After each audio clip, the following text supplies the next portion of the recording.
오늘 우리가 좀 깊게 들여다볼 이야기는요. 바로 한국 교실에서 벌어지고 있는 심각한 위기, 이른바 교권 붕괴 현상입니다. 근데 이게 단순히 교사들만의 문제라고 볼 수는 없거든요. 자, 그럼 바로 핵심을 찌르는 질문 하나 던져보면서 시작해볼까요? 선생님을 폭행해도 처벌받지 않을 수 있다? 이게 과연 가능한 이야기일까요?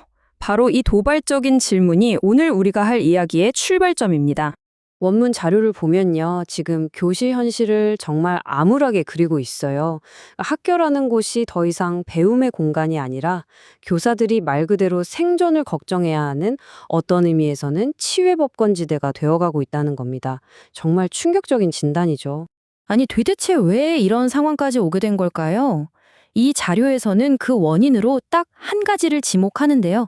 바로 특정 법률, 촉법소년법입니다. 이 모든 이야기의 한가운데에는 촉법소년이라는 개념이 있어요. 자, 여기 화면에 나오는 정의를 좀 볼까요? 만 10세 이상 그리고 14세 미만의 청소년들, 이 나이대의 범죄를 저지르면 형사처벌을 받지 않는 거죠.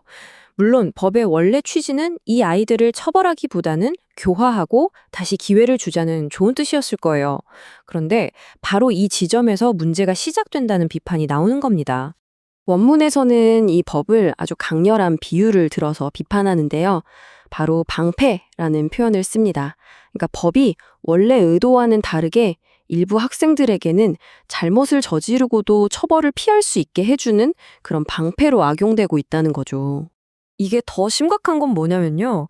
이 제도가 의도치 않게 아이들에게 아주 위험한 신호를 보내고 있다는 거예요. 죄를 지어도 괜찮네?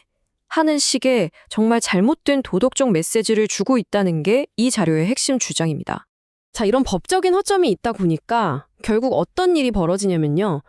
교사와 학생, 이 둘의 행동에 대한 결과가 완전히 뒤바뀌어 버리는 말 그대로 기형적인 구조가 만들어진다는 겁니다. 이 표를 한번 보세요. 이 불균형이 얼마나 심각한지 바로 보이죠? 자, 교사가 문제 학생을 말리거나 제지해요. 그럼 어떻게 되죠? 정서적 학대라면서 고소당할 위험에 처합니다. 반면에 학생이 교사를 폭행하면요. 촉법소년이라는 이유로 법적 처벌을 피해갈 수 있는 정말 말도 안 되는 역설적인 상황이 벌어진다는 거죠. 그런데 이 문제가 단지 피해 교사 한 사람만의 일로 끝나는 게 아니라는 점이 더 중요합니다. 결국에는요, 우리 교육 시스템 전체의 손실로 이어지게 되거든요. 생각해보세요. 한 교실에서 교사의 권위가 무너지면 어떻게 될까요?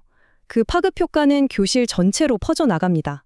그러니까 단 한두 명의 문제 행동 때문에 나머지 대다수의 성실하게 공부하고 싶어하는 학생들이 제대로 배울 권리까지 침해당하는 그런 상황이 벌어지는 겁니다. 이게 진짜 문제죠. 다 이렇게 심각한 문제들을 진단한 다음에 이 자료는 그냥 문제 제기에서 끝나지 않습니다. 이제 변화를 위해서 우리가 뭘 해야 하는지 명확하게 3가지를 요구하고 있어요. 그 해결책이 뭐냐면 바로 이 3가지입니다. 첫 번째, 계속 문제가 되는 이 법 자체를 손봐야 한다는 거죠. 촉법소년 연령을 낮추거나 아예 제도를 폐지하자는 아주 강한 주장이고요. 두 번째는 교사들이 정당하게 학생들을 지도할 때 법적으로 보호받을 수 있는 안전장치를 만들어달라는 겁니다. 그리고 마지막 3번째, 폭력이나 교권 침해에 대해서는 예외 없음, 즉 무관용 원칙을 적용해서 잘못된 행동에는 반드시 책임이 따른다는 걸 보여줘야 한다는 거예요. 결국 이 모든 해결책들을 하나로 꿰뚫는 핵심 철학이 바로 이 문장입니다. 진정한 교육은 자신의 행동에 책임을 지는 법을 배우는 것에서 시작된다. 단순히 지식을 가르치는 걸 넘어서 자기 행동에 책임을 지는 성숙한 사회 구성원을 길러내는 것, 그게 바로 교육의 본질이라는 거죠. 그리고 이 자료는 분석에서 그치지 않고 마지막으로 우리 모두에게 이 질문을 던지면서 끝을 맺습니다. 사회 전체의 참여를 촉구하는 거죠. 이 변화의 시작, 당신도 함께 하시겠습니까? 이 질문에 대한 답은 이제 우리 각자의 몫으로 남은 것 같습니다.